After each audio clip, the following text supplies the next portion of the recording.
Ukrainians have redoubled efforts to evacuate thousands of civilians from besieged cities. This as Russia resumed its broad offensive to encircle Kyiv. About 5,000 people have so far fled the city since yesterday's deadly Russian airstrike, while the number of refugees has surpassed the 2 million mark. Ukrainian officials accuse Russian forces of shelling a humanitarian corridor open to let residents flee the besieged port of Mariupol. Meanwhile, as Western military aid poured into Ukraine over the Polish and Romanian borders, the United States has turned down a surprise Polish offer to transfer MiG-29 fighter jets to a US base in Germany to help replenish Ukraine's air force. Russian forces continue to pummel cities with rockets as fierce fighting rages.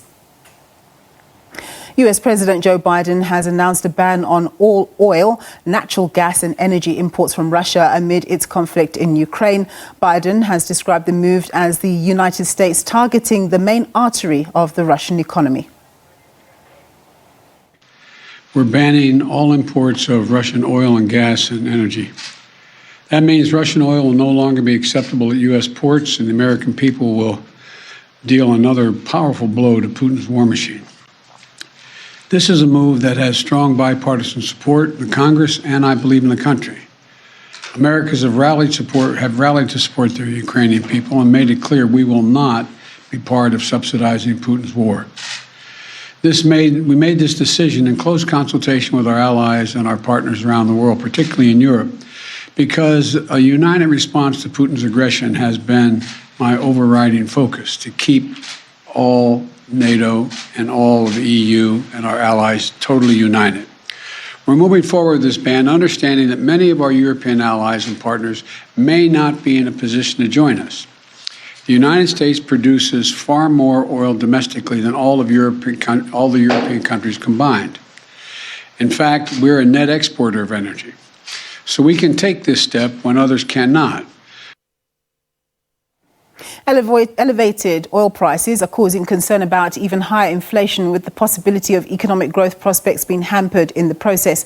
Yesterday, the oil price hit $132 a barrel as the United States announced that it's to ban Russian oil and other energy imports with immediate effect. And with the conflict between Russia and Ukraine intensifying, there are worries that the global economic effects will be stinging and prolonged.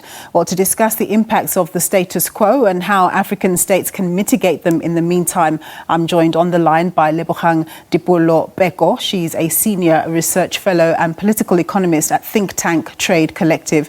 Thanks very much, Lebohang, for joining us. Of course, there are concerns around the socio-economic impacts that a barrage of price increases, including oil and fuel, will have on Africa if the Russia-Ukraine conflict is prolonged. What are your thoughts around this?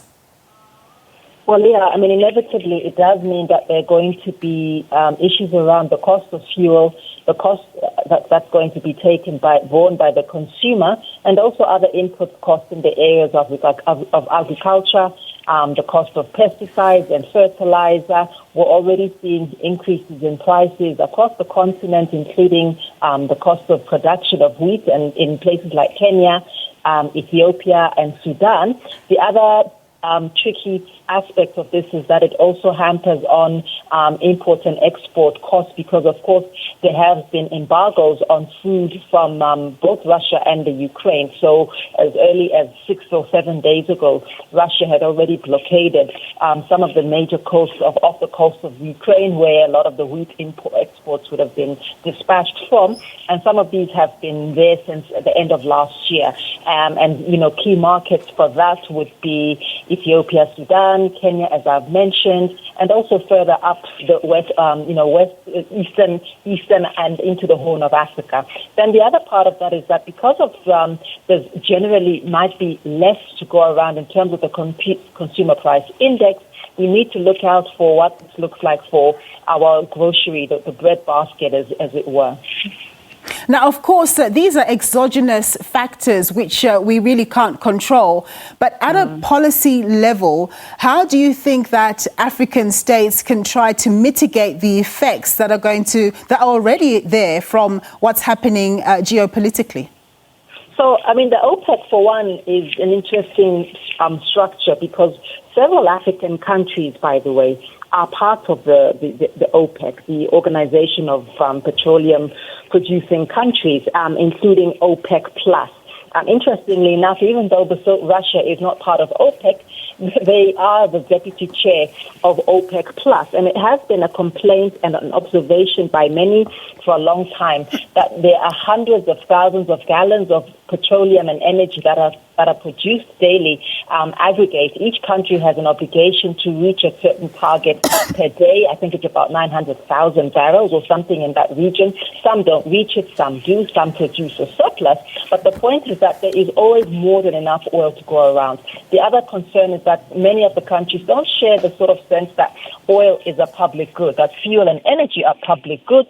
And that as a result of this, countries such as Saudi Arabia will always pursue the bottom line and will allow oil prices to go up and escalate despite their capacity to perhaps go into reserves and to ensure that countries and consumers are not then going into increased expenditure. So what I think African countries are able to do is to, one, those where are oil producers, countries like Nigeria and Angola specifically, should certainly be able to make some sort of contribution and input at that level, and ensure that at least at regional level we are able to be in some way protected from the vagaries of international oil markets, because they're really not that international. They're literally around the corner. The second thing is, of course, around food controls and price controls. We still do have a lot of policy sovereignty of our imports and exports tariffs for foods which may become too expensive. And many, countries like Nigeria, like the rice-producing countries and the cotton-producing countries, have over the past few years been able to exercise those tariffs to ensure a couple of things.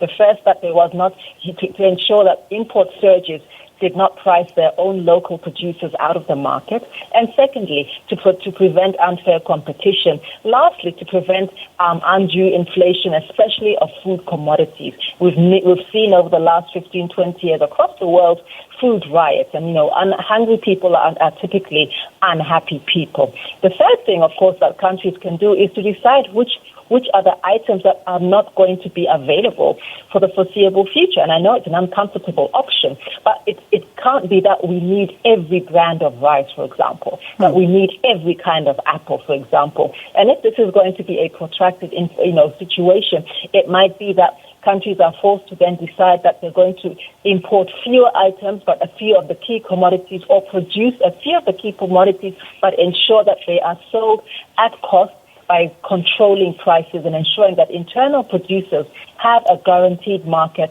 and have a guaranteed price for their produce. Lebohang, thank you very much for your contribution there. That was Lebohang Liepollo Pheko. She's a senior research fellow and political economist at think tank Trade Collective.